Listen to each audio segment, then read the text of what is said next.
Donald Trump hajulikani kwa unyenyekevu linapokuja swala la utajiri wake. Badala yake, yeye ni mfano kamili wa anasa isiyo ya kawaida. Mali yake huko Palm Beach ni ngome halisi kwa kifalme wa sasa.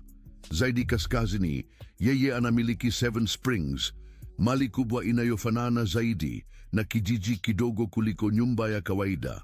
Na anapohitaji kusafiri, Trump hajiridhishi na kusafiri kwa ndege ya kibiashara kama wengi wetu. Yeye ana ndege yake binafsi ya 100 milioni. Linapokuja magari ya kifahari, hivi karibuni alikuwa na Lamborghini Diablo garini mwake na hata pikipiki iliyokuwa imefanywa kwa dhahabu, kitu ambacho ni kigumu kufikiria, lakini haiwezi kupuzwa. Tutaangalia kwa karibu zaidi mtindo wa maisha wa kifahari wa tajiri huyu, mali ya zamani ya Rais Trump. Utajiri wa Donald Trump umekuwa suala la mazungumzo mengi. Ingawa hakuna makubaliano kuhusu thamani kamili ya mali zake, vyanzo tofauti vya taarifa vinakadiria utajiri wake kuwa kati ya 5.2 bilioni na 6.68 bilioni. Hata hivyo, Trump mara kwa mara anasisitiza kuwa utajiri wake ni mkubwa zaidi kuliko makadirio hayo. Tarehe 4 Novemba 2026, Forbes inakadiria utajiri wa Donald Trump kuwa 5.6 bilioni, ongezeko la 1.9 bilioni tangu 2010 na 3.1 bilioni tangu 2010. Wakati huo huo, Bloomberg inakadiria utajiri wake kuwa hadi 6.61 bilioni, kwa sehemu kubwa ikipatikana kutoka sekta ya mali isiyohamishika. Mipishano hiyo katika makadirio inaelezwa kuwa ni kutokana na tathmini mbalimbali za mali na thamani ya kibinafsi ya chapa ya Trump. Sasa hapa ndipo mambo yanapokuwa ya kuvutia. Trump anafurahia kidogo na idadi hizi. Mali yake, anasema, inategemea soko, maoni ya umma na hata hali yake ya akili katika siku fulani. Alihoji kwamba utajiri wake unaweza kutofautiana kulingana na hisia zake. Mwaka wa 2020, muda mfupi kabla ya kugombea urais, Trump alitangaza taarifa ya kifedha ya ukurasa moja ikiorodhesha mali yake kama 8.7 bilioni. Hata hivyo, Forbes ilishuku madai yake ya 9 bilioni, ikikadiria kwamba ilikuwa karibu zaidi ya 4.1 bilioni. Mnamo Agosti 2020, mwanasheria mkuu wa New York, Letitia James, alidai mahakamani kwamba Donald Trump aliongeza sana utajiri wake. Kutoka mwaka wa 2011 hadi 2021, kulingana naye, Trump aliongeza mali yake iliyotajwa kwa kiasi cha kati ya $800 milioni hadi 2.2 bilioni kila mwaka. Pia alifungua kesi dhidi ya Trump, shirika la Trump na watoto wake, kuwashutumu kwa zaidi ya kesi 200 za udanganyifu kwa kuwakilisha mali kwa njia isiyo sahihi. Kwa sasa, utajiri wa Trump unang'aa, hasa miongoni mwa marais wa zamani wa Marekani. Sio tu anashikilia nafasi ya 430 kwenye orodha ya Bloomberg ya watu matajiri zaidi duniani, lakini mali yake inamweka juu sana kuliko marais wa zamani kama Barack Obama na Bill Clinton. Huku Obama akiwa na takriban $4 milioni na Clinton takriban $1 milioni, utajiri wa Trump uko kwenye kiwango tofauti. Labda sio kwenye kiwango kile cha Elon Musk au Jeff Bezos, lakini wa kutosha kununua uwanja zaidi wa gofu kuliko anavyoweza kucheza maishani. Na upendeleo wake kwa mali isiyohamishika ndio ambapo utajiri wake unang'aa kweli. Kutoka 1983 hadi 2090, makazi makuu ya Donald Trump ilikuwa ni triplex juu ya mnara wa Trump huko Manhattan. Ilitengenezwa na Angelo Donghia. Ghorofa ilikuwa na mtindo wa Louis XIII na samani za dhahabu, kumalizia kwa marumaru, darizeni ya sanamu na vinara vya kioo. Mwaka wa 2017, Forbes ilitamini nafasi hii ya futi za mraba ya $100,000 kwa jumla nzuri ya dola za Kimarekani milioni 64. Mwaka wa 2019, Trump alihamishia makao yake makuu kwenda Mar-a-Lago huko Palm Beach, Florida. Mali hii ya kihistoria ya futi za mraba 2.5 katika ekari 17 ina vyumba 130. Ilijengwa na Marjorie Meriwether Post katika miaka ya 1920. Baadaye aliweka rasmi kwa huduma ya hifadhi ya taifa ili kutumika kama majira ya baridi ya ikulu. Hata hivyo, gharama kubwa za utunzaji zilisababisha kurejeshwa kwake kwa msingi wa post mnamo mwaka wa 1983. Trump alinunua Mar-a-Lago mnamo 1985 na kuanza kuishi hapo mwaka wa 1994, akitambua kwamba Mar-a-Lago ilikuwa nzuri sana kwake kuwa nayo peke yake. Trump aligeuza kuwa Mar-a-Lago Club, eneo la kipekee la kuchezea kwa wanachama na vyumba vya wageni, spa na vivutio vingine vingi. Wanachama wangeweza kujumuika, kufurahia chakula kizuri na, kwa bahati nzuri, kumuona Trump kibinafsi, ambaye alikuwa akishikilia chumba cha faragha kwenye mali hiyo. Walakini, mambo yalikuwa yakichanganyikiwa kidogo. Mwaka wa 1993, kama sehemu ya kuiguza Mar-a-Lago kuwa klabu, Trump alikuja na makubaliano na jiji la Palm Beach. Kulingana na makubaliano haya, Mar-a-Lago haingeweza tena kuchukuliwa kama makao binafsi. Mtu yeyote aliyekuwa hapo, ikiwa ni pamoja na Trump, hangeweza kukaa kwa zaidi ya wiki 3 za mfululizo kwa mwaka. Mnamo Septemba 2019, Trump na mkewe Melania waliifanya kwa rasmi Mar-a-Lago kuwa makao yao makuu, wakiacha New York. Hii ya kushangaza, kama ilivyotarajiwa, ilisababisha mshangao kwa watu wengi. Maswali yalitokea ikiwa Trump alikuwa ametusahau makubaliano hayo. Walakini, Mar-a-Lago hakuwa mada pekee iliyosababisha mjadala. Malipo ya rais kwake, au kusema kweli, kukataa kuipokea, pia ilikuwa mada ya mazungumzo. Donald Trump alikuwa ana kipato cha rais cha $400,000, lakini aliamua kutoa hisani kwa idara na miradi tofauti ya shirikisho. Hatua hii iliambatana na ahadi yake ya kampeni ya 2012, ambapo aliahidi kuachana na mshahara wake ikiwa angechaguliwa. Alikuwa akianza kutoa hisani kila robo mwaka mwezi wa Aprili 2017, akitoa $100 kwa huduma ya kitaifa ya hifadhi ya mbuga, na akaendelea kuchangia kwa mashirika mengine ya shirikisho wakati wa utawala wake. Mwaka wa 2018, Trump alimwezesha mshahara wa robo ya 3 kwa idara ya afya na huduma za binadamu ili kusaidia katika kupambana na mgogoro wa madawa ya opioidi. Kisha mwaka wa 2020, alitoa mshahara wake wa robo ya kwanza kwa idara hiyo hiyo ili kufadhili matibabu mapya ya COVID-19. Hakuishia hapo. Trump alihamisha sehemu ya hisani zake kwenda idara ya elimu, akisaidia kambi ya STEM kwa watoto. Mchango wake ulichochea wanafunzi kuchunguza maeneo kama vile sayansi, teknolojia, uhandisi na hisabati. Zaidi ya hayo, rais wa zamani alitazama historia ya Marekani, akichangia upya maeneo ya mapambano ya kihistoria. Kwa hisani hiyo, huduma ya kitaifa ya hifadhi ya mbuga iliweza kurekebisha njia na kuboresha miundo mbinu, ikifanya maeneo haya kuwa salama zaidi na kuwavutia wageni kujifunza zaidi juu ya historia ya nchi. Hivyo, PolitiFact ilitambua umuhimu wa vitendo hivyo. Tovuti ya ukaguzi wa ukweli ilirejelea mchango wa mshahara wa Trump na kumpa kiwango cha ahadi imetekelezwa sawa na tathmini ya nyota 5 kisiasa. Uzuri mkubwa wa Trump unatoka kwa miradi ya mali isiyohamishika kama vile hoteli, kasino na viwanja vya gofu. Pia alipokea msaada wa kifedha kutoka kwa baba yake, mwanzilishi mafanikio wa mali isiyohamishika, kupitia zawadi, mikopo na mirathi. Aidha, alipata faida kutoka kwa bidhaa za alama ya Trump kama vile mapete, nyama na hata vipimo vya mkojo. Trump Steaks, vilivyothibitishwa na Angus ya USDA, vilizinduliwa mwezi Mei 2007 na kuuzwa pekee na The Sharper Image na QVC.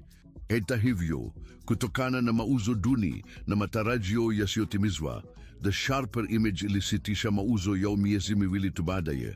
Mwezi Julai 2007, nyama zilikuwa zinauzwa katika vifurushi 4, kuanzia $199 hadi $999. Kifurushi cha bei nafuu zaidi kilijumuisha ribs 2, filets mignons 2 na hamburgeri twala, wakati kadi ya zawadi ya Trump Steak ilikuwa inauzwa kwa $1,037, zote zilizoendelezwa na kauli mbiu nyama kubwa zaidi duniani.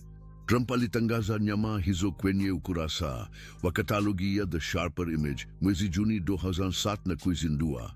bidhaa hiyo kwenye QVC tarehe 5 Juni mwaka huo huo.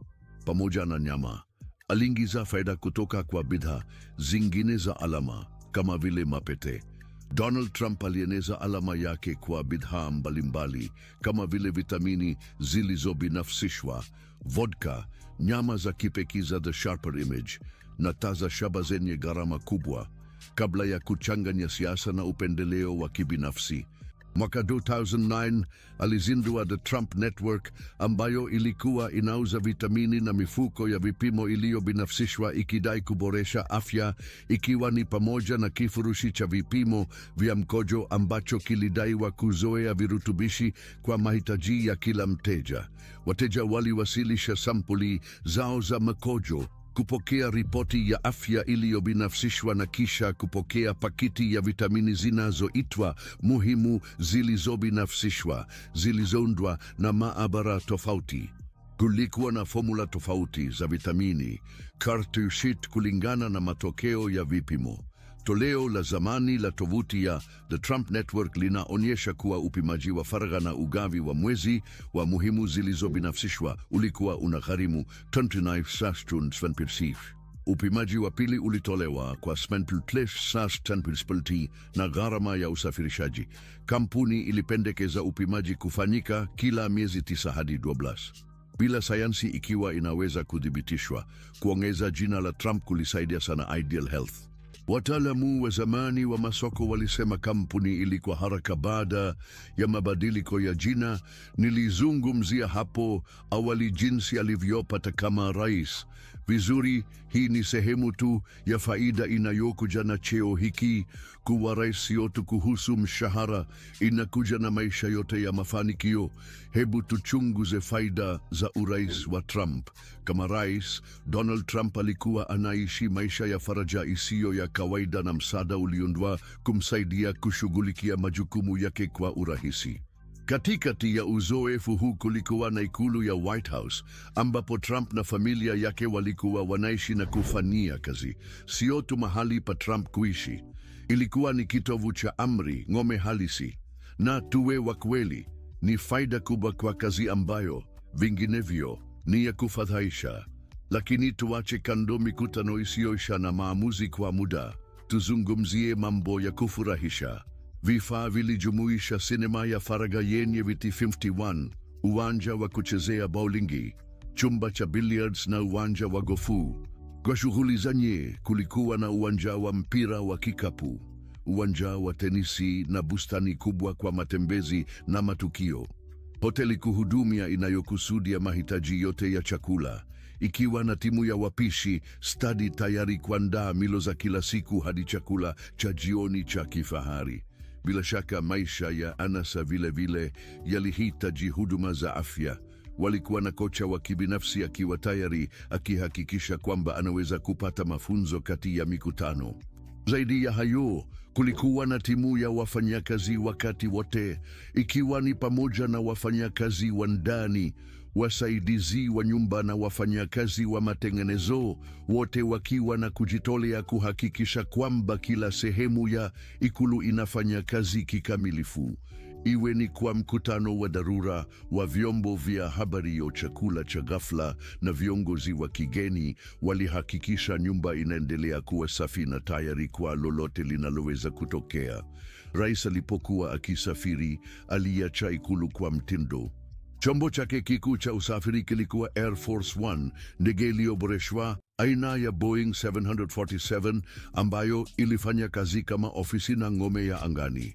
Ndege hii maarufu iliyopambwa na maandishi Marekani, bendera ya Marekani na muhuri wa rais ilikuwa daima tayari kumpeleka popote duniani. Ikiwa na zaidi ya futi za mraba 4 katika mistari mitatu, ikiwa ni pamoja na chumba cha rais, ofisi kubwa na chumba cha mikutano, ilikuwa na nafasi kubwa kwa mahitaji ya rais. Kutakuwa na switi ya matibabu kamili pamoja na daktari anayepatikana katika hali ya dharura. Na si moja, bali mbili, yani mbili za jikoni. Ndege hii imeweza kuhudumia hadi watu 6 kama timu ya rais, idara ya usalama wa rais na vyombo vya habari. wakihakikisha kwamba kila mtu alikuwa na chakula na tayari kwa hatua. Hatimaye, diplomasia inakwenda vyema zaidi wakati hakuna mtu ana njaa.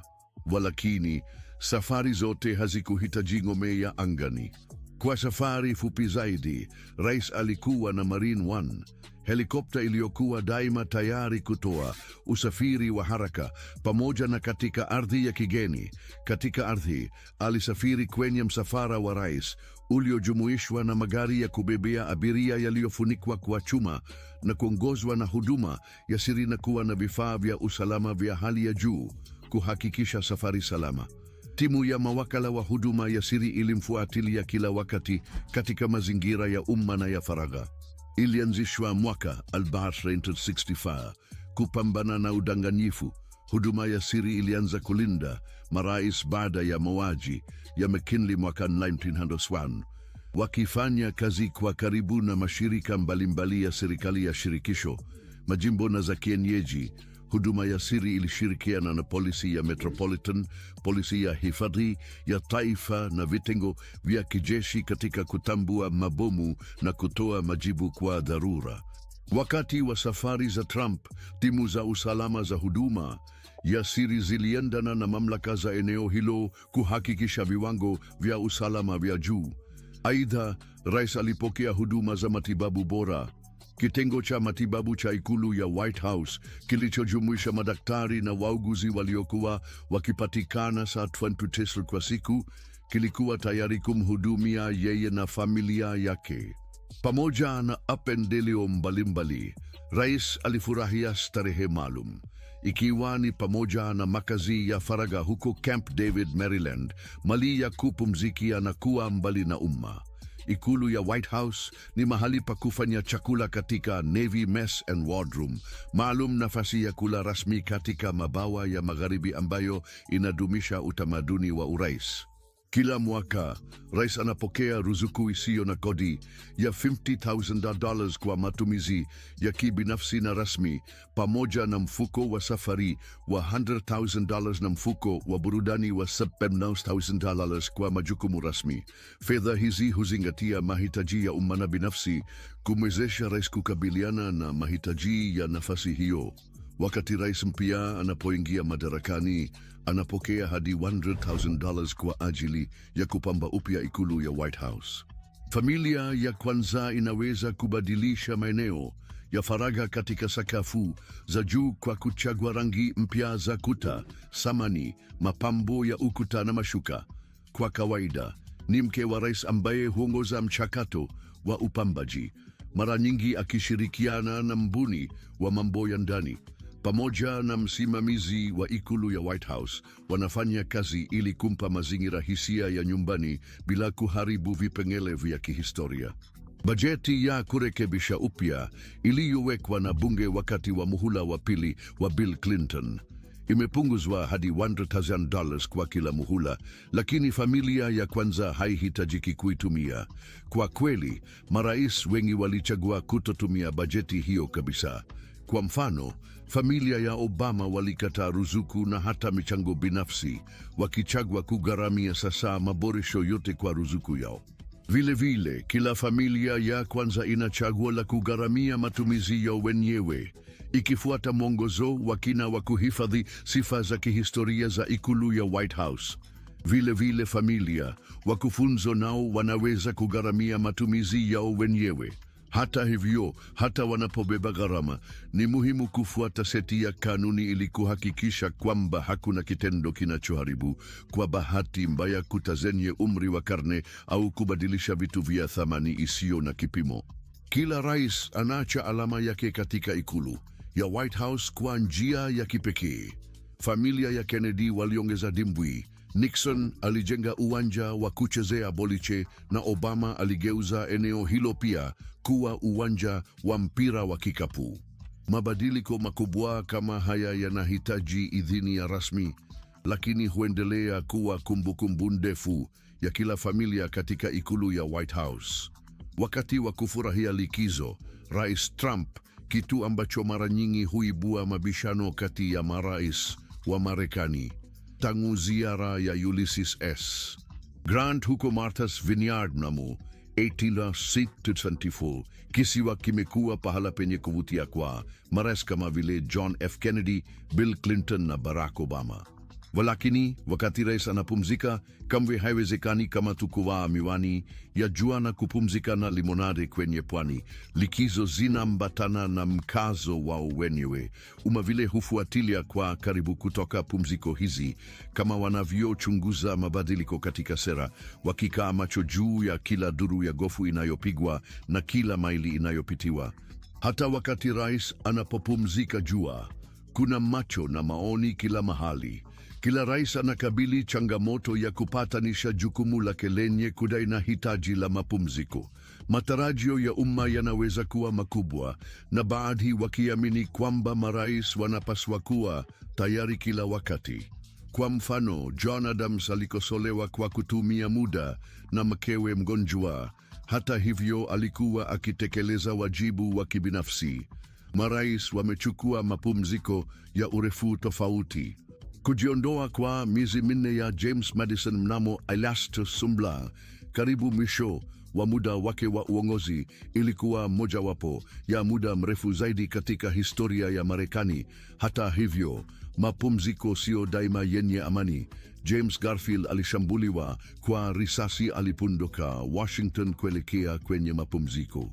Baadhi ya marais wamekosolewa kwa kuchukua mapumziko marefu au yenye anasa.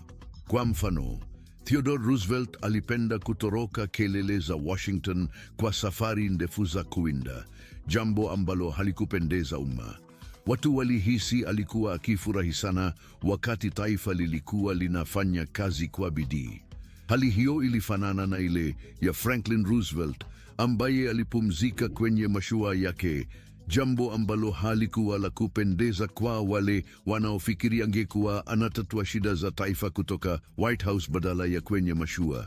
Hivi karibuni, George W. Bush alijulikana kwa mapumziko yake kwenye shamba wakati wa vita vya Iraq, na wakosoaji walijiuliza jinsi alivyoweza kupumzika wakati vita vilikuwa vinaendelea. Likizo za Barack Obama huko Martha's Vineyard pia zilizua utata, hasa wakati wa mgogoro wa kiuchumi, na watu walitaka amuone Washington akishughulikia masuala badala ya kupiga mawimbi. Wakati wa urais wa Donald Trump, alikosolewa kwa gharama ya safari zake za mara kwa mara, hasa kwa ajili ya kucheza gofu.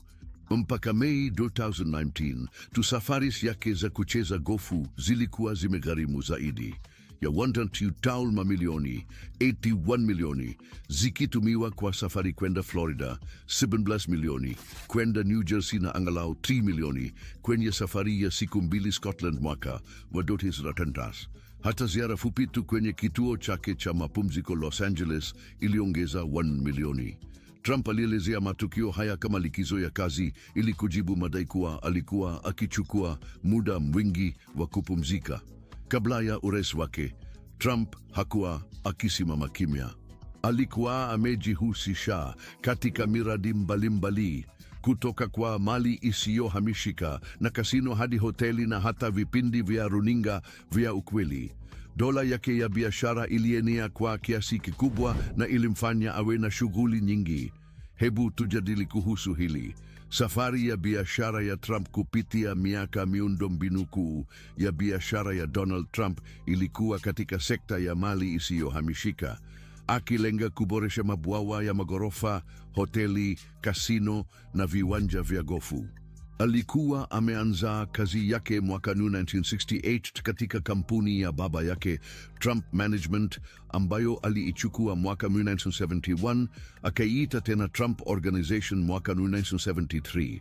Shughuli za kwanza za Trump zililenga makazi ya tabaka la katika maeneo kama Brooklyn, Queens na Staten Island. Mradi wake wa kwanza ulikuwa marekebisho ya Swifton Village, makazi ya apartamenti huko Cincinnati yaliyonunuliwa na baba yake kwa 5.7 milioni baada ya kutaifishwa mwaka 1962. Wakati wa kuhitimu chuo kikuu mwaka 1968, Trump alikuwa anakatishiwa zawadi za 1 milioni kila mwaka na baba yake. Makazi yake kubwa ya kwanza jijini Manhattan ilikuwa ni hoteli ya Grand Hyatt, mradi ambao ulimtambulisha kwenye soko la mali isiyohamishika. Jengo lilikuwa Commodore Hotel la zamani na lililochakaa, lililokuwa karibu na kituo cha Grand Central. Baada ya tathmini, Trump aliamua kufanya ukarabati mkubwa.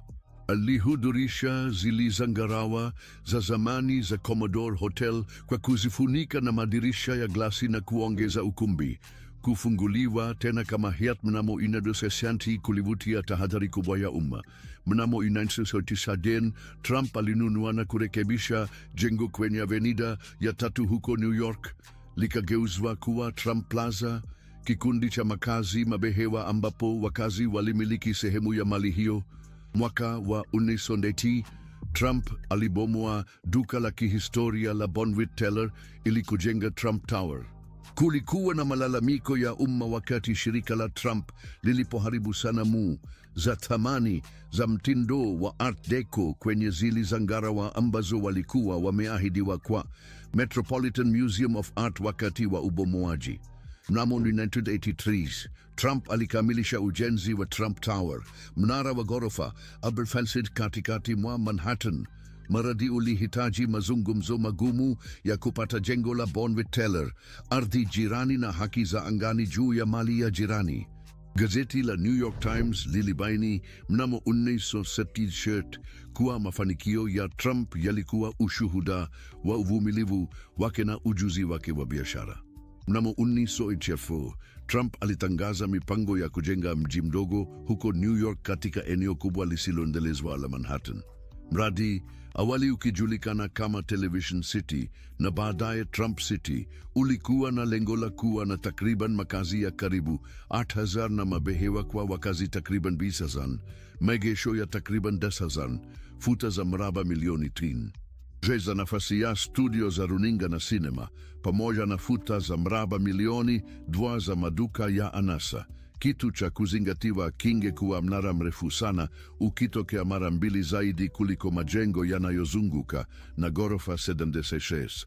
Mnamo 1992, Trump alinunua Hotel Plaza ya Manhattan kwa dola za Kimarekani milioni 400, akimwajibisha mkewe Ivana kusimamia na kufanya marekebisho mradi huo. Mwaka huo huo, Trump alinunua Casino Taj Mahal huko Atlantic City kwa ushirikiano na Merv Griffin na Resorts International.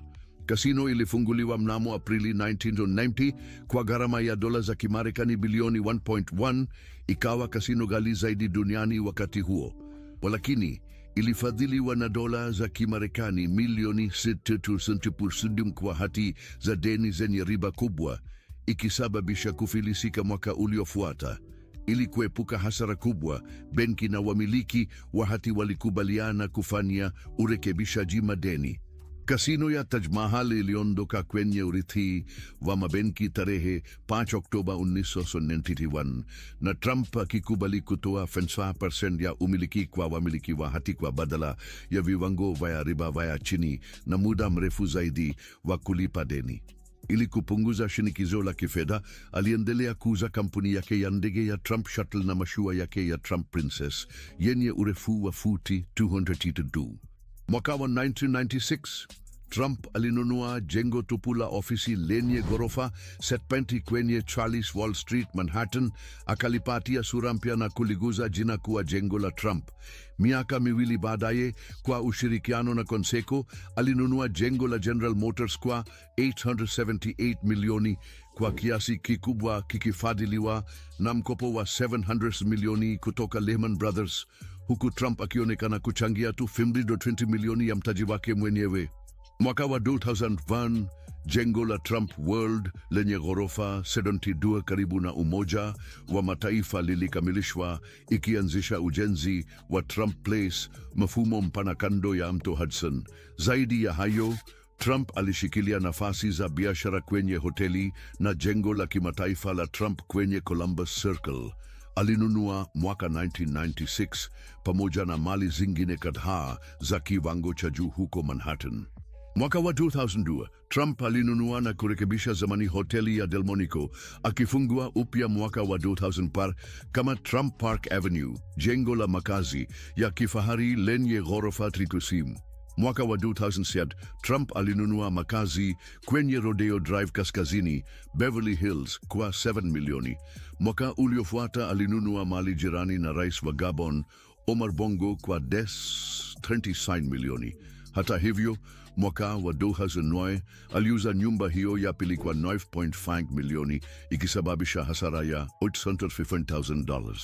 Mwaka wa 2010 mali hiyo ililetwa tena sokoni, sasa kwa karibu 30 milioni. Pia alitumia jina lake na picha kwa ajili ya miradi kadhaa ya mali isiyohamishika, ikiwemo 2 Florida ambazo hatimaye ziliingia kwenye utekelezaji wa dhamana. Mwaka wa 2006, Donald Trump alinunua mali nchini Uskoti kwa ajili ya ujenzi wa kituo cha gofu. Licha ya upinzani wa wakazi wa eneo hilo na hadhi ya kuhifadhi mazingira ya eneo, mgogoro kati ya Trump na wakazi ulijadiliwa katika filamu ya Dirty Billy, You've Been Trumped. Mwaka wa 2015, Trump alipoteza rufaa ya kuzuia ujenzi wa mradi wa nguvu za upepo karibu na kituo cha burudani. Mwaka wa 2019, shirika la urithi la asili la Scotland lilitangaza kuwa uwanja wa gofu ulisababisha uharibifu usiotibika kwa milima ya mchanga ya eneo hilo, ikiongoza kufutwa kwa hadhi maalum ya mazingira ya eneo hilo mwaka wa 2012. Mwaka wa 2014, Trump alinunua kituo cha golf cha Turnberry huko Scotland, ambacho mara nyingi hufanyika michuano ya Open Championship. Hata hivyo, baada ya shambulio kwa Capitol mnamo 2021, chama cha golf cha kifalme kiliamua kutokufanya mashindano wakiwa na uhusiano na Trump. Aliweka jina lake katika miradi tofauti ya mali isiyohamishika na bidhaa na matokeo mbalimbali. Mnamo mwaka wa 2000, Forbes ilihesabu thamani ya chapa yake kuwa dola za Marekani milioni 200, ingawa Trump alidai kuwa thamani yake ilikuwa dola za Marekani bilioni 3. Wabunifu wengi hulipa kwake ili kukuza mali zao na kutumia jina lake kuwavutia wanunuzi, ingawa yeye si miliki halisi wa majengo mengi hayo. Forbes iliripoti kuwa wanawe hasa wanahusika na upande wa kupata leseni wa biashara uliohesabiwa kuwa takriban dola za Marekani milioni 562, ukigeuka kuwa mali yake yenye thamani zaidi. Kwa sasa kuna miradi 33 ya upatikanaji wa leseni inayoendelea, ikiwa ni pamoja na hoteli 7 za kondo za Trump International Hotel and Tower. Hata hivyo, thamani ya chapa ya Trump huenda imepungua tangu mwanzo wa kampeni yake ya urais. Mnamo mwaka wa 2015, utafiti uligundua kuwa watumiaji wa kipato cha juu walikuwa wanaanza kuona chapa ya Trump kama isiyokuwa ya hadhi na glamorasi. Kupungua kwa hadhi ya chapa hiyo kulifanya baadhi ya watumiaji kuepuka bidhaa zinazohusishwa na Trump na kusababisha kupungua kwa kiasi kikubwa kwa huduma katika hoteli zake. Mbali na sekta ya mali isiyohamishika, Trump pia anawekeza kwa kiasi kikubwa katika miradi ya michezo ya kitaalamu. Tangu miaka ya 1990 amejitahidi mara kadhaa kununua timu ya NFL, lakini bila mafanikio. Katikati ya miaka ya 1990 alinunua New Jersey Generals katika United States Football League, USFL. Trump aliendelea kushtaki ligi hiyo kwa NFL, akitarajia kufanya kufusia. Ingawa USFL ilishinda kisheria, hii haikuzaa kufusia iliyotarajiwa au faida kubwa kifedha. USFL ilisambaratika haraka baadaye, huku Rais Trump akiendelea na mzozo wake wa umma na NFL, akitoa wito wa kususia maandamano ya kupiga magoti wakati wa wimbo wa taifa unaonyeshwa na wachezaji. Alionyesha ushirikiano mkubwa kwa mpira wa miguu wa chuo kikuu, haswa kusini, ambapo alikuwa akishiriki katika mechi muhimu na mara nyingi alipokelewa vizuri.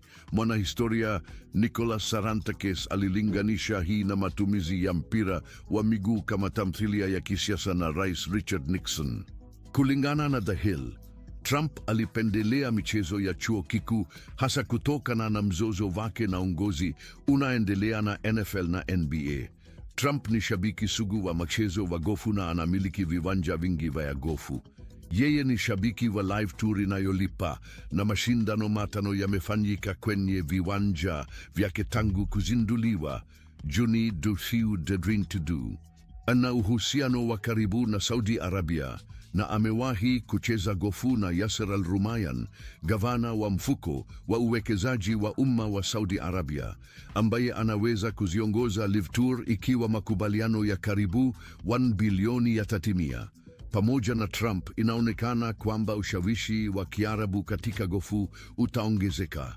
Trump pia ana uhusiano imara na nyota za michezo. Alikaa usiku wa uchaguzi na mwanahoki bingwa Wayne Gretzky, mkurugenzi mtendaji wa UFC Dana White, na Bryson DeChambeau, bingwa wa US Open wa gofu wa $2 mkusanyiko wa uwekezaji wa Trump kwa kiasi kikubwa unazingatia masoko ya fedha na bidhaa. Anamiliki angalau dola milioni 60 katika hisa, ingawa sekta ya mali bado ni aina yake ya uwekezaji unaopendelewa. Mwaka 2020, kutokana na soko dhaifu la mali isiyohamishika na viwango vya riba vya chini, Trump alielekeza mawazo yake kwenye soko la hisa, akikipata kama chanzo cha mapato endelevu kupitia magao wa gawio na urejeleo wa hisa. Hadi mwaka 2014 alipata faida kwa hisa kote kati ya Patterson alizonunua, akifaidika sana na Bank of America, Boeing na Facebook, akipata mamilioni. Mwaka 2015 uwekezaji wa hisa za Trump ulikadiriwa kuwa kati ya dola za Marekani milioni 34 na dola za Marekani milioni 87.9, ukihusisha sekta kama vile teknolojia, mafuta, dawa na utengenezaji. Hisa zake zinajumuisha chapa kubwa kama vile Apple, Nike, Coca-Cola na Google. Akiwa na zaidi ya dola za Marekani milioni 7 kwenye mali mbalimbali, ikiwa ni pamoja na hisa, dhamana na mafuko, chini ya usimamizi wa makampuni mashuhuri kama JP Morgan, Barclays, Deutsche Bank na Oppenheimer. Trump pia anawekeza kwenye makampuni madogo na ya wastani kama vile Tesla na mafuko ya kimataifa barani Ulaya na Asia.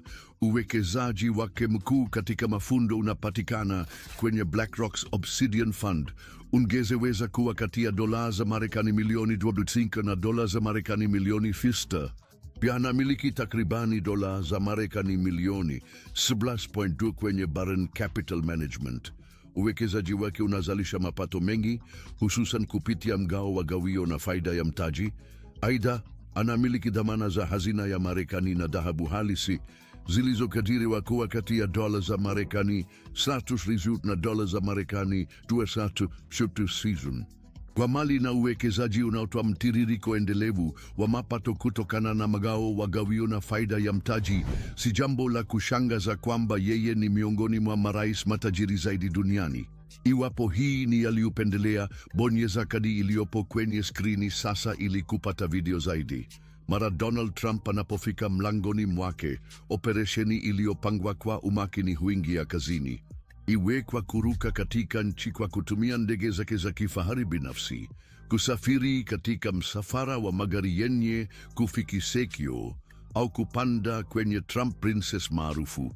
Kila hatua imefunikwa kwa usiri na usahihi. Nini kinachohitajika kumhamisha rais wa zamani mwenye maelezo ya umma makubwa bila kuvutia sanaa?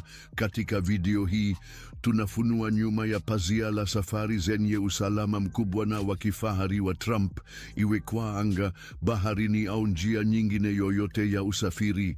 Basi, kwa tayari kutumia dunia ya ndege za kibinafsi, magari yaliyotengenezwa kwa upande mmoja, marubani na kiwango cha upelelezi kinachoshindana na hata cha rais. Bila kupoteza wakati, twende. Ndege za kibinafsi za Trump.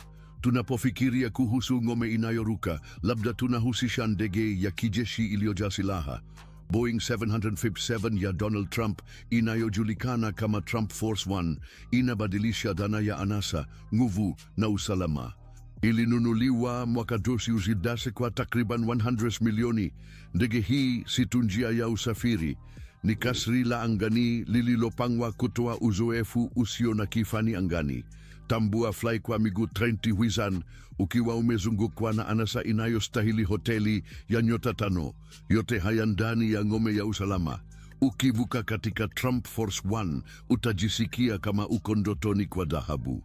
Vipengele vilivyotengezwa kibinafsi vina vifaa vilivyofunikwa dhahabu na vipande vya mbao vilivyounganishwa, huku vikiunda angahewa ya utajiri na nguvu. Na stesheni kubwa inayoweza kubeba abiria tafuritintu badala ya dosu simsa wa awali. Vikazi na faraja vinahakikishiwa kutoa kiwango cha juu cha anasa. Kutoka kwa rika laini hadi mazingira ya kifundi, kila maelezo hutoa tabasamu. Zaidi ya safari ya kawaida ni uzoefu wa kweli. Lakini kitu kinachostahili kutambuliwa kutoka kwa kasri hili la angani ni, bila shaka, chumba cha faragha. Kwenye Trump Force One usahau viti vya kawaida vinavyochekelea. Hapa unaweza kufurahia kitanda cha ukubwa wa kifalme chenye shuka zenye anasa, ukisahau kabisa kuwa unaruka juu sana. Kwa ukarabati kamili, bafu binafsi lenye kufuli la kuoga hutoa hakika kuwa utashuka mahali vimenye kama vile ungekuwa umeondoka kwenye spa. Imagine kufurahi kiwango hicho cha faraja kwenye safari ya baramwenge. Ni nani asiyependa kubadilishana nafasi na Trump hata kwa siku moja tu? Zaidi ya hayo, burudani haipaswi kukosa, na Trump Force One haitacha kutoa na mfumo wa burudani wa hali ya juu. Unaweza kufurahia TV kubwa, sauti ya surround na maktaba kubwa ya sinema na vipindi. Ikiwa Donald Trump anataka kuendelea na habari za hivi karibuni, kufurahia filamu ya zamani au labda kuangalia kipindi cha mwisho cha Mwanafunzi, tunaweza tu kufikiria chaguzini za kipeki. Ni kama kuwa na sinema ya faragha angani. Baada ya yote, kwani ni kuridhika na kidogo, na kisha kuna uzoefu wa kila kinacho. Unaweza kudhani chakula kinachotolewa katika ndege ni sawa na milo zisizo na ladha zilizopikwa kwenye microwave, lakini kwenye Trump Force One, jikoni kamili iliyowekwa inaweza kuandaa kitu chochote ambacho moyo wa Trump unatamani, kutoka nyama iliyoka vizuri hadi vitu vya haraka. Eneo la kulia lenye meza ya kifahari na viti vya starehe hutoa mazingira bora kwa chakula bora cha juu ya futi 30,000. Ni kama vile mkahawa wa nyota 5 umeletwa mbinguni, ukithibitisha kuwa kila mlo ni tukio lenyewe. Hata hivyo, hatuwezi kusahau upande mwingine wa ngome hii ya angani: usalama. Katika ulimwengu ambapo usalama ni muhimu, hasa kwa rais wa zamani, Trump Force One imejazwa na teknolojia ya hali ya juu katika mifumo ya mawasiliano na usalama. Madirisha yanayoweza kuzuia risasi na miundo thabiti hutoa safu ya ziada ya ulinzi, ikigeuza ndege hii kuwa ngome ya angani ya kweli. Ikiwa Trump anashughulika na biashara hatari au kufurahia wakati wa utulivu, anaweza kufanya hivyo kwa amani kamili. Baada ya yote, linapokuja swala la Donald Trump, kitu cha mwisho unachotaka ni safari yenye msukosuko, iwe kwa mfano au kwa kweli. Walakini, uhusiano wa Trump na mbingu haujaanza na ndege hii ya 757. Kabla ya Trump Force One, kulikuwa na Boeing 727, ishara ya awali ya anasa na hali ya Trump angani. Ilipatikana mwaka 1997. Ndege hii yenye injini 3 ilikuwa imejazwa na vipengele vya anasa kama vile mikufu ya usalama ya dhahabu, chumba cha kulala binafsi na eneo la kula linalostahili kifalme. Hata hivyo, kutokana na matumizi makubwa ya mafuta ya injini 3, sujulat do procedure ilikuwa ghali kwa uendeshaji, ikiweza kugharimu hadi $6 kwa saa ya ndege. Si jambo la kushangaza kwamba Trump aliamua kuchagua kitu cha tija zaidi, lakini bado anasa kama sijulimapusepin. Nani alisema kwamba anasa haina uwezo wa kuwaya vitendo? Na tusisahau Cessna Citation X ya Trump, ndege ya kibiashara ya viti 9 inayojulikana kwa kasi yake. Hatimaye, linapokuja swala la Donald Trump, hata ndege yake lazima iwe ya haraka zaidi. Ikipatikana mwaka 1997, Citation X ilikuwa sehemu muhimu sana ya kampeni ya Trump, ikimpeleka haraka kati ya mikutano. Hata hivyo, hata ndege hii ilikuwa na sifa zake. Mwaka 2006, Trump alivutia mno kwa kuendelea kuruka na Citation X licha ya usajili wake kuisha, kosa ambalo alilielezea kama la FAA. Licha ya kosa hilo, Citation X ilibaki kuwa kipande muhimu cha floti ya Trump hadi kuuzwa mwaka 2026. Mbali na ndege hizo, floti ya anga ya Trump ilijumuisha helikopta kadhaa za Sikorsky S-76 ambazo tutajadili baadaye. Kila moja ya helikopta hizi ilikuwa ya anasa jinsi unavyoweza kutarajia, ikiwa na viti vya ngozi, vipande vya dhahabu na vipande vya mbao ya mukao wa Afrika, ikitoa uzoefu wa anasa hata kwenye safari fupi. Helikopta hizi hazikuwa tu magari, bali taarifa za anga za nguvu na mitindo yenye alama ya Trump. Kwa sasa, huku Trump akigombea urais mwaka 2024, Trump Force One inaendelea kuwa kitovu cha floti yake, ishara ya ukuu wake. Iweke kama mandhari kwa mikutano au mikutano ya ngazi ya juu. Ndege hii ya kutambulika inaendelea kuvutia tahadhari ya ulimwengu. Katika ulimwengu wa Donald Trump, kusafiri sio tu kwenda kutoka A hadi B, ni kutamka. Na kwa Trump Force One, tamko hilo ni wazi na la kusisimua. Nguvu anasana zaidi ya yote usalama. Ni nani hastahili kupa hivyo? Lakini nini kinatokea wakati Trump hayupo angani, ardhini? Msururu wake wa magari unakisi anasa ile ile na umakini wa maelezo unapatikana ndani ya Trump Force One. Na basi ni magari gani ya ikoni ya Trump? Msururu wa magari kwanza kwenye orodha ni limuzini ya ikoni ya Trump, Cadillac iliyotanuliwa ambayo inatengeneza upya neno anasa, lakini usidanganyike na nje yake ya kuvutia. Limuzini hii ni ngome juu ya magurudumu, ikiwa na ulinzi ulioundwa kuhimili risasi na milipuko. Inahakikisha usalama wa Trump, haijalishi tishio. Viu vilivyofifia havipo tu kuonyesha, vinaleta faragha kuu, vikiweka ulimwengu nje na ulimwengu wako ndani. Ndani ni kila unachoweza kutarajia na zaidi.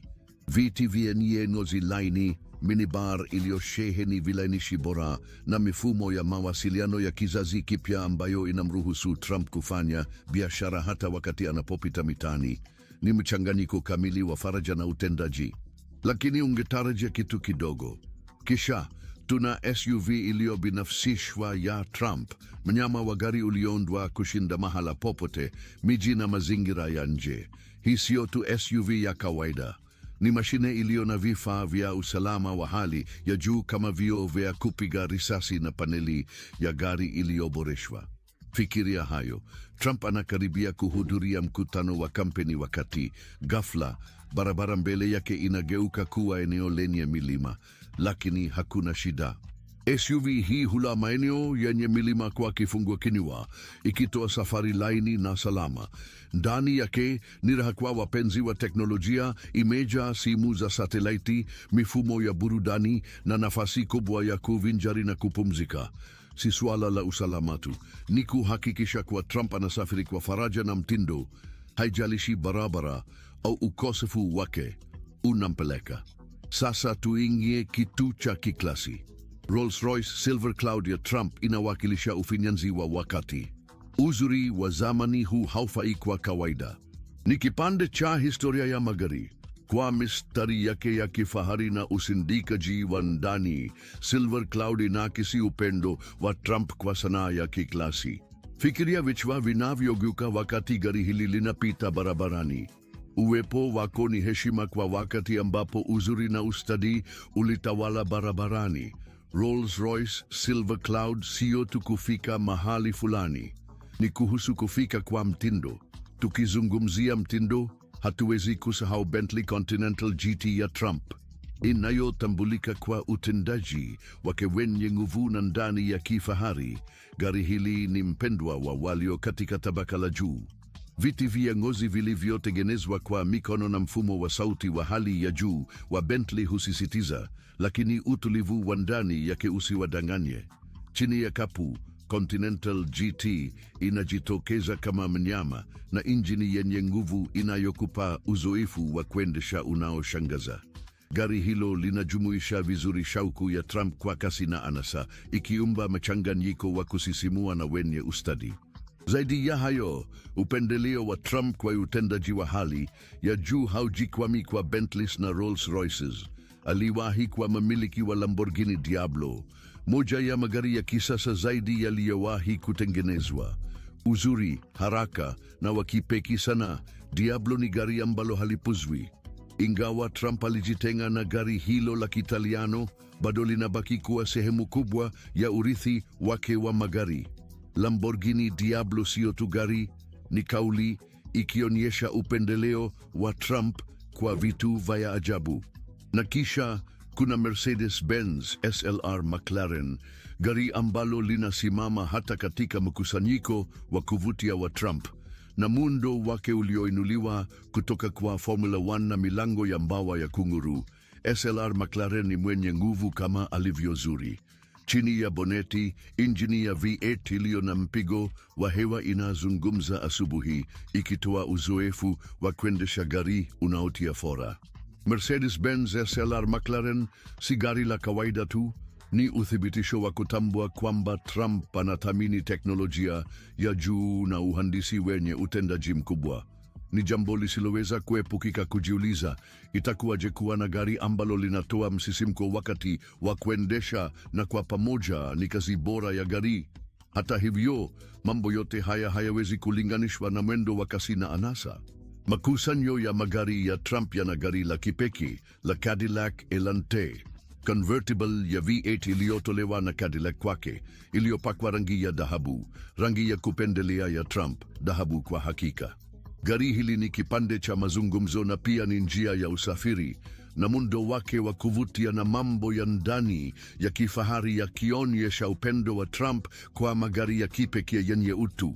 Kwa kushangaza, Trump pia ana Tesla Roadster, gari la michezo linalotumia umeme kabisa, ambalo linatofautiana na msimamo wake wa umma kuhusu mabadiliko ya hali ya hewa. Hata hivyo, Tesla Roadster inaongeza kipande cha kushangaza na mazingira kwenye mkusanyo wake, ikionyesha upande tofauti wa maslahi yake kuhusu magari. Na inapofikiriwa kwamba anasa ya Trump katika magari haitaweza kuwa kubwa zaidi, anaendelea kwenye Orange County Chopper iliyopakwa dhahabu ya karati 24. Pikipiki iliyobinafsishwa hii, yenye vipande vya dhahabu halisi, inaonyesha upendo wa Trump kwa anasa na ni kazia sana kwa njia sawa na njia ya usafiri.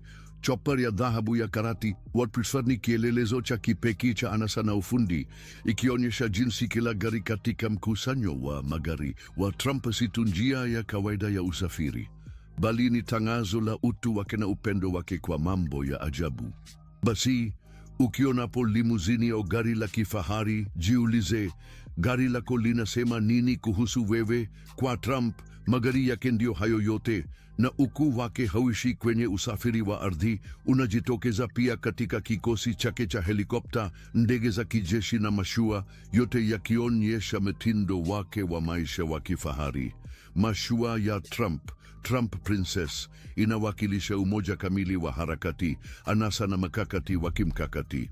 Bahari Kuu, Donald Trump anapiga safari kwa mtindo kwenye meli hii ya kifalme ambayo ni ishara ya mtindo wake wa maisha wa anasa. Si chombo tu cha kawaida, bali ni kasri la kifahari linaloakisi utajiri, nguvu na harakati yake isiyoisha ya anasa. Kabla ya Trump kununua kazi hii ya sanaa, mashua ilikuwa na maisha makubwa kama hadithi zilizosimuliwa na matajiri zaidi duniani. Ilikuwa imeagizwa na mfanyabiashara wa silaha kutoka Saudi Adnan Khashoggi katika miaka ya 1970, na bila ilipangwa na mundaji hodari wa Uingereza John Banenberg kama mashua ya anasa zaidi kuwahi kuonekana. Kugharimu zaidi ya $3.7 milioni, kazi ya sanaa ya mita 76 ilivutia si tu kwa ukubwa wake, bali pia kwa ndani yake ya anasa iliyopangwa na Luigi Stuccio, ambapo gharama ilizidi ile ya mashua yenyewe. Iliyozinduliwa mwaka 1990 kwa heshima ya binti pekee ya Khashoggi, na bila ilikuwa ya kipekee katika uhandisi na anasa. iliyopambwa na jumba la kuhifadhi, salon ya urembo, sinema yenye maktaba ya filamu apparatus na hata hospitali na chumba cha upasuaji.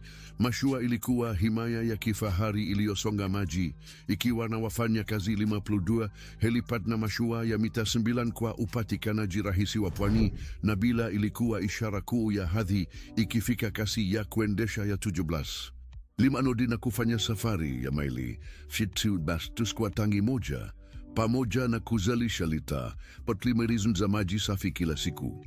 Ni jambo la kustaajabisha. Khashoggi alikuwa akifanya matamasha ya miezi 3 kwa wageni 100 kwenye Nabila, bila hata mara moja kulazimika kufunga gati. Aliwapokea nyota wa sinema, viongozi wa kisiasa na wanadiplomasia katika mikutano ya anasa, ambapo biashara zilifungwa na mikataba kusainiwa katika vyumba vyenye simu satellite na mfumo wa mawasiliano kupitia satelaiti. Wakati himaya yake ilipoanza kuporomoka, alilazimika kupata mkopo wa $50 na kutoa Nabila kama dhamana. Walakini, mashua ilichukuliwa na kuuzwa haraka na kampuni ya Uswisi ya Burgess, na Donald Trump akitoa zabuni ya kushinda ya $30 milioni bila hata kutembelea mashua. Haraka Trump akawa mmiliki mpya wa Nabila. Aliwekeza $8 milioni katika ukarabati wa mashua huko Uholanzi na Amos. Bodi ilipakwa rangi upya, injini kuu zilikarabatiwa na ngozi ya nubuk yenye urefu wa mita 320 ilibadilishwa. Moja ya vyumba vya kifahari zaidi viligeuzwa kuwa chumba cha watoto na salon ya urembo ikawa vyumba vya kubadilishia nguo. Ikiwa sasa inaitwa Trump Princess, mashua iliondoka visiwa vya Azores mwezi Juni 1980 na kuwasili New York tarehe 4 Julai kwa wakati wa sherehe kubwa iliyoandaliwa na Trumps. Trump Princess ni ngome ya anasa inayoelea, na vyumba vyake vikiwa vimepambwa na ngozi ya nubuk na maple bird's eye. Makasuku yana mapambo ya onyx yaliyochongwa kwa mikono ya mafundi bora wa Kitaliano. Bafu la ruby, moja ya vyumba vya kifahari zaidi, lina dari la kwa kobe, kitanda cha upana wa mita 3 na njia ya siri. Hatimaye, ni nani asiyehitaji njia ya siri kwenye mashua yake? Sehemu ya miliki inajumuisha chumba cha kubadilisha nguo chenye vioo, bafu la onyx lenye muundo wa jua sakafuni, kiti cha kinyoa nywele, na dushi lenye matundu teblas yaliyochongwa kwa umbo la gamba la chaza. Kuna hata sauna na lifti binafsi inayopeleka kwenye deki ya jua yenye baa, makate, michezo ya video na bwawa la mviringo nyuma ya kioo chenye kinga ya risasi. Ikiwa hii si taswira ya anasa ya kupita kiasi, basi ni nini? Kwa hakika, Trump hakuwa anatumia Trump Princess kwa safari binafsi tu na familia yake. Mashua ilikuwa inakatiza pwani ya mashariki wakati wa msimu wa joto, ikifungia ankarini katika marina huko Atlantic City chini ya jengo la Trump's Castle Hotel. Mashua ilikuwa inapatikana kwa taasisi za hisani zilizochaguliwa na wacheza kamari wakubwa waliotumia mamilioni ya dola kila mwaka katika kasinon.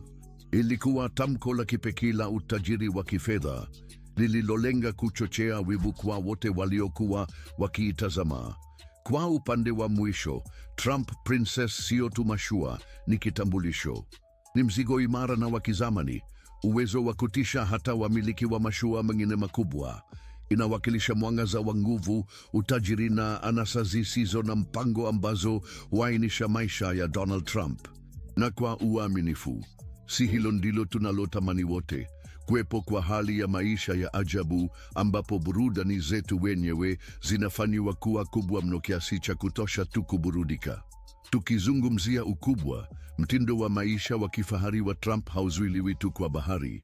Linapokuja suala la safari za ndege za helikopta katika floti yake zinashindana kwa anasa na utendaji na ndege zake na mashua. Helikopta zikiongezeka angani kwa mvuto, Ndege za helikopta za Donald Trump zinakusanya kwa ustadi, umahiri, anasana usahihi wa kimkakati. Ni mwakilishi kamili wa mwanaume mwenyewe. Katika ulimwengu ambapo muda unalingana na pesa na usalama ni wa muhimu, chaguo la rais wa zamani kwa helikopta badala ya njia za usafiri za kawaida sio tu suala la urahisi, ni uchaguzi uliohesabiwa ambao unahakikisha ulinzi wake na unyufu unaohitajika kwa mtu wa hadhi yake. Hata hivyo, hizi si helikopta za kawaida. Ni ngome za angani zilizobuniwa kuendeleza Trump mbele ya makezo na juu ya machafuko, kwa maana za kimaanawi na za kweli. Moja ya vipengele vinavyovutia katika floti ya ndege ya Trump ni Sikorsky S-76, mafanikio ya uhandisi wa kisasa ambayo yanawakilisha muungano kati ya faraja na usalama. Tafakari kupita angani katika kabati yenye utulivu, shukrani kwa teknolojia ya hali ya juu ya kuzima sauti, ambapo sauti za rota hazisumbui hata mazungumzo ya kibinafsi au amani tulivu ya safari ya juu angani. Kwa mtu kama Trump, ambaye mara nyingi hulazimika kufanya mazungumzo nyeti na kufanya maamuzi ya hatari hata wakati akiwa safarini, pahali pa utulivu huu wa kimya unazidi dhana tu ya anasa. Ni ya lazima. Hata hivyo, hatuwezi kupuuza kwamba iko zaidi ya biashara. Kuingia ndani ya Sikorsky S-76, utukufu wa mambo ya ndani unavutia mara moja. Kokoto nje ina madirisha ya kusisimua, ikitoa mtazamo wa angani wa mandhari chini, kukumbusha nguvu na ushawishi ambao jina la Trump linaleta. Viti vya kifahari vilivyotengenezwa kwa ustadi vinahakikisha kila safari iwe raha na ya kifahari. Na bila shaka, katika safari yoyote ya Trump hukosekani mifumo ya burudani ya hali ya juu, ikihakikisha kuwa yeye daima yupo mstari wa mbele wa habari za hivi karibuni au kuhangaika haraka, hata akiwa maelfu ya mita juu. Licha ya anasa yote, kilichochora sana helikopta za Trump ni uwezo wao wa kurejesha haraka. Katika ulimwengu ambapo hali zinaweza kubadilika papo hapo, uwezo wa Trump wa kusonga kati ya sehemu moja na nyingine haraka ni muhimu. Iwe anabadilishana kati ya mikutano au kuepuka haraka hatari, Sikorsky S-76 inaweza kuruka na kutua karibu popote, ikitoa kiwango kisichoweza kulinganishwa cha mabadiliko kwenye safari zake. Sio tu safari, bali ni faida ya mkakati, njia kwa Trump kuwa daima mbele. Na akizungumzia kubaki mbele, usalama ni wasiwasi wa kawaida kwa mtu mwenye maelezo ya Trump. Helikopta hutoa faida ya kipekee kwa hili. Fikiria hali ambapo mbinguni mahali pekee salama, kuruhusu uhamisho wa haraka kutoka mahali popote mara tu ishara ya kwanza ya hatari inapoonekana. Ndege hizi zinaweza kutua kwenye maeneo salama ambayo hayajafichuliwa, kufanya iwe karibu haiwezekani kwa vitisho vya uwezekano kufuatilia harakati zake. Katika hali za dharura, kumtoa na kumlinda Trump mara moja si muhimu tu, ni suala la kuhifadhi maisha, na kuna kipenge cha mchezo. Baada ya yote, ni nini mchezo wa hatari bila kidogo cha kuchukua umakini? Hapa ndipo helikopta za kudanganya zinaingia. Kuimarisha usalama wa Trump. Helikopta kadhaa sawa mara nyingi zinatua, kila moja ikiwa haijulikani tofauti. Mkakati huu unaojulikana kama kudanganya helikopta si mtego tu mzuri, bali ni mkakati mzuri uliotumika katika operesheni za usalama uliopotoka. Ni karibu kama filamu. Fikiria kujaribu kutambua ni helikopta gani halisi wakati wanakata angani. Hii huongeza kipengele cha kitendawili kwenye safari za Trump, zikifanya ziwe zenye hadithi kama za upelelezi. Helikopta za Trump hazizingatii tu anga la Marekani. Wakati wa ziara yake Uingereza mwaka 2009, alichagua kusafiri kati ya London na uwanja wake wa gofu wa Scotland kwa helikopta, akiepuka barabara zilizojaa na kudumisha ulinzi thabiti. Logistiki ya safari ya kimataifa ya helikopta kama hiyo ni ya kweli kabisa. ikihitaji uratibu na mamlaka za eneo hilo na mipango iliyosudiwa kwa umakini. Ni onyesho la usahihi ambapo kila undani mdogo unachunguzwa kwa umakini ili kuhakikisha operesheni zisizo na kasoro. Nyuma ya pazia, timu iliyojitolea ya marubani, timu ya usalama na wafanyikazi wa msaada wanafanya kazi bila kuchoka kuhakikisha safari hizi zinatekelezwa kwa ustadi. Marubani, wataalamu wenye uzoefu mpana katika kufanya kazi na watu maarufu, hupitia mafunzo makali ya kushughulikia hali yoyote isiyotarajiwa wakati wa safari. Timu ya usalama hufanya ukaguzi wa kina kwenye helikopta na karibu nayo kabla ya kila kuruka, wakitumia teknolojia ya uchunguzi ya hali ya juu kutambua vitisho vinavyowezekana. Wakati huo huo, timu ya msaada inahakikisha kuwa kila kitu, kutoka kujaza mafuta hadi chakula, kinachukua nafasi bila matatizo, kuhakikisha kila safari inakwenda kwa utulivu iwezekanavyo. Sasa tuangalie gharama kubwa ndani ya chumba. Kuendesha floti ya helikopta za kisasa sio jambo la bei rahisi. Sikorsky S-76 kwa mfano ina thamani ya takriban dola milioni 50, bila kuhesabu gharama za mara kwa mara za matengenezo na uendeshaji ambazo hufikia mamilioni kila mwaka. Hii ni gharama ambayo wachache walio na uwezo wanaweza kumudu. Hata hivyo, kwa Trump ni gharama ndogo kulipa kwa urahisi, usalama na anasa ambazo helikopta hizi hutoa. Kwa hivyo, kwa nini helikopta? Kwa nini gharama kubwa? Hatua za usalama zenye kina na usahihi uliosudiwa kwa umakini katika mipango. Kwa sababu, kwa Donald Trump, kila wakati ni fursa ya kuendelea kuongoza, kujipanga na kubaki dhabiti. Helikopta zake sio tu njia za usafiri, ni tamko ngome angani na ushuhuda wa maendeleo makubwa anayokwenda kufanya ili kulinda ufalme wake. Ni nani asiyependa kuruka juu akiwa amezingirwa na anasa, huku dunia ikiwa kwa miguu yake na anga likiwa kikomo chake?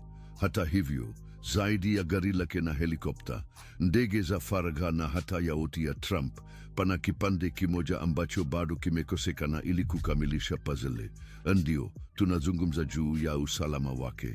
Andika, Trump hawezi kufanya safari zenye mapumziko au likizo kama sisi. Kwa hivyo, tafadhali kumbuka kuwa kuna watu daima karibu naye. Anahitaji kulindwa kwa gharama yoyote ile. Usalama na uchache linapokuja swala la mipango ya kisirisiri ya kusafiria Donald Trump.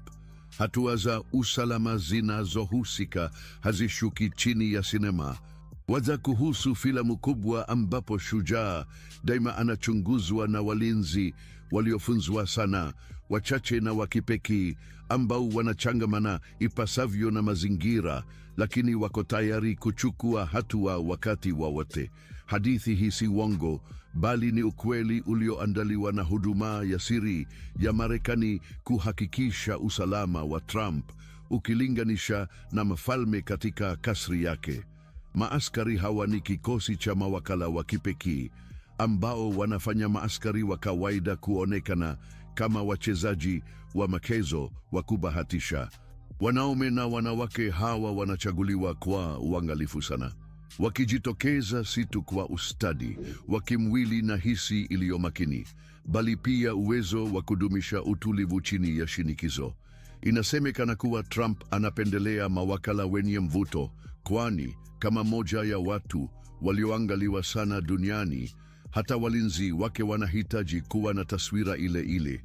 Iwapo hawa mawakala hawawezi kukidhi viwango, wanabadilishwa. Ni kama kipindi cha ukweli, lakini kuna mengi zaidi yanayohusika. Na teknolojia? Je, umewahi kujiuliza kuhusu nini kilichopo nyuma ya vioo vilivyozibwa vya magari ya Trump au msafara usiosha unaovuka trafiki? Mbali na vioo vilivyowekwa vizuizi na ulinzi imara, kuna mifumo ya ufuatiliaji na mawasiliano ya hali ya juu kwenye kila njia ya usafiri ya Trump. Hili ni kituo cha amri kinachohamishika na ufuatiliaji wa GPS wa wakati halisi, njia za mawasiliano zilizofichwa kwa kutumia nambari na vifaa vya ufuatiliaji vinavyoweza kugundua na kuzima vitisho kabla havijatimia. Hii ni mchezo wa shatranji wa hatari kubwa, ambapo kila hatua inatabirika na kila hatua ya kupambana iko tayari. Lakini ni wakati wa ndege ambapo mambo yanakuwa ya kuvutia zaidi. Fikiria Boeing 757 binafsi ya Trump ikiwa inavuka angani, si tu kama njia ya kifahari ya usafiri, bali kama ngome inayoruka. Huduma ya siri inashirikiana na FIA, TSA na mashirika mengine kadhaa kuhakikisha kila ndege iwe salama kama Fort Knox. Ndege hii haihusiani tu na faraja, lakini ina mifumo ya usalama ya angani yenye juu, ikiwa ni pamoja na mawasiliano yaliyofichwa kwa kutumia nambari na unaweza kuamini au la, ulinzi dhidi ya makombora. Njia ya ndege imepangwa kwa umakini, na njia mbadala na maeneo ya kutoa dharura yameandaliwa na yanayoweza kutumika ikiwa ni lazima. Kuna mpango wa dharura kwa mpango wa dharura ikiwa kuna tukio lolote lisilotarajiwa.